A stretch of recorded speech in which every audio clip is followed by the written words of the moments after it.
قربانی ہر شخص پر واجب نہیں ہوتی اور ہر شخص پر معاف بھی نہیں ہوتی۔ اس کے لیے ضروری ہے کہ ہم اس بات کو جانیں کہ وہ کون سی شرائط ہیں جو گھر کے کسی بھی فرد میں پائی جائیں تو اس شخص پر قربانی واجب ہو جاتی ہے۔ اس لیے اصل قربانی کے وجوب کا تعلق شرائط کی موجودگی یا عدم موجودگی سے ہے، اس سے نہیں کہ گھر کا سرپرست کون ہے، کس کے خرچے سے گھر چل رہا ہے، گھر کا بڑا کون ہے، گھر کا کفیل کون ہے۔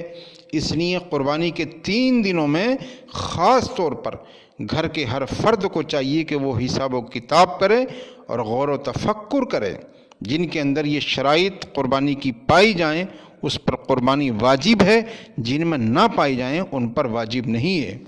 لیکن یہ قربانی کے 3 دنوں میں شرائط موجود ہونی چاہیے۔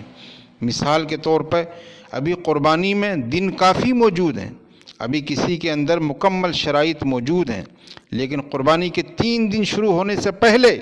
یعنی 10 ذی الحجہ سے پہلے اچانک مفلسی آ گئی اور اس کے ہاتھ سے تمام مال جاتا رہا، اس پر قربانی واجب نہیں ہوگی۔ اور اسی طرح ابھی کوئی تنگ دست ہے لیکن قربانی کے پہلے دن دوسرے دن اس کے پاس کثیر مال آ گیا یا ایسی چیز آ گئی جس سے وہ شرائط کا حامل ہو گیا، اس میں شرائط موجود ہو گئیں تو قربانی واجب ہو جائے گی۔ اور یہ بھی بتایا گیا کہ قربانی کی کچھ شرائط ہوتی ہیں، نمبر 1 مسلمان ہونا، نمبر 2 عاقل ہونا، نمبر 3 بالغ ہونا، نمبر 4 مالک نصاب ہونا۔ مالک نصاب ہونے میں، اس مالک نصاب ہونے میں اور زکوٰۃ کے مالک نصاب ہونے میں فرق ہوتا ہے۔ قربانی کے سلسلے میں اچھی طرح یاد رکھیں، اگر کسی کے پاس 7.5 تولہ سونا ہے یا 52.5 تولہ چاندی ہے یا اتنا روپیہ ہے جس سے 52.5 تولہ چاندی خریدی جا سکتی ہے، یا اتنا مال تجارت ہے جس سے 52.5 تولہ چاندی خرید سکتے ہیں، یا گھر میں ضروریات زندگی سے زیادہ کسی بھی شخص کی ملک میں اتنا سامان ہے کہ جس کی مقدار 52.5 تولہ چاندی تک پہنچ سکتی ہو۔ اسی طریقے سے کوئی فالتو پلاٹ رکھا ہوا ہے، فالتو مکان رکھا ہوا ہے، ضرورت سے زائد، وہ تمام کا تمام اکاؤنٹ ہوگا۔ اور اس میں حتیٰ کہ فقہائے کرام نے یہاں تک لکھا ہے کہ اگر آپ نے کوئی مکان کرائے پر دیا ہوا ہے اس کی بھی قیمت کا اعتبار ہوگا۔ اور یہ بھی یاد رکھیے کہ ایک چیز سے اگر نصاب مکمل نہیں ہو رہا، مثال کے طور پر سونا 1 تولہ پڑا ہوا ہے لیکن کسی بہن کی ملک میں کچھ ایسے جوڑے پڑے ہوئے ہیں جو اضافی ہیں جن کو نہیں پہنتی، چاہے سردی کے ہوں چاہے گرمی کے ہوں چاہے شادی کا جوڑا ہو، جو سب ضرورت سے زائد ہیں، ان کی قیمت بھی نکالی جائے گی اور 1 تولہ سونے کی قیمت نکال کر ان دونوں کو ملا لیا جائے تو وہ نصاب مکمل ہو جائے، یعنی 52.5 تولہ چاندی کے برابر پہنچ جاتی ہے، تو یاد رکھیں کہ قربانی واجب ہو جائے گی۔ اس سے آپ کو اندازہ ہوا ہوگا کہ بہت سارے بھائی اور بہن ایسے ہیں جو بڑے ہی بھولے انداز میں کہتے ہیں ہمارے پاس کیا ہے جو ہم قربانی کریں، ہم تو خود غریب سے ہیں، اور اس غریب کا حساب و کتاب نکالا جائے تو پتہ چلتا ہے کہ اتنا مال موجود ہے کہ کئی سالوں سے قربانی بن رہی ہوتی ہے۔ اور یہ بھی یاد رکھیں کہ گزشتہ سالوں میں قربانی اگر آپ نہیں کر سکے ہیں تو اب نہیں کر سکتے ہیں،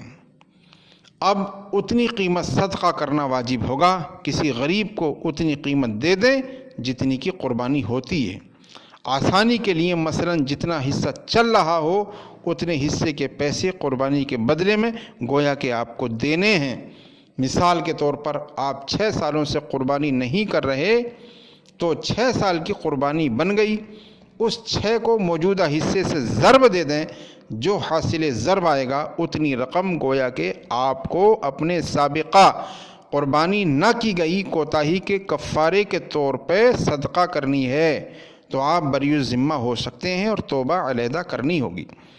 اور یہ بھی بتایا گیا کہ بعض لوگ کہتے ہیں کہ اس سال ابا جان نے کی ہے، اگلے سال امی جان کی طرف سے ہوگی، اس سے اگلے سال بیٹی کی طرف سے، اس سے اگلے سال بیٹی کی طرف سے۔ اس بات کو جانے بغیر، حساب و کتاب کیے بغیر کہ کس پر قربانی واجب ہو رہی ہے، بس یہ ہے کہ ایک ایک آدمی کرے گا ہر سال، یہ غلط طریقہ ہے۔ جس پر واجب ہے اسے تو کرنی ہی پڑے گی۔ اگر آپ کسی اور کی طرف سے کرنا چاہتے ہیں، اس کی دلجوئی کے لیے، اس کی خوشنودی کے لیے، تو پھر آپ اضافی جانور لے کر آئیں یا بڑے جانور میں حصہ ڈال لیں تاکہ کم پیسوں میں ہو جائے۔ بکرا لانا کوئی ضروری نہیں ہے، تو 2 حصے بنائیں، جن پر واجب ہے وہ تو ضرور کرے گا، اس کے علاوہ کسی اور شخص کی طرف سے آپ کرنا چاہتے ہیں جس پر قربانی واجب نہیں ہے تو اس کی تو نفل ہوگی، تو اس نفل کے لیے علیحدہ پیسہ دینا پڑے گا۔ اور یہ بھی بتایا گیا کہ جانور مخصوص ہیں، شریعت نے جانوروں کو مخصوص کر رکھا ہے۔ ایسا نہیں کہ کوئی بھی جانور ذبح کر لیں، اس میں بھیڑ،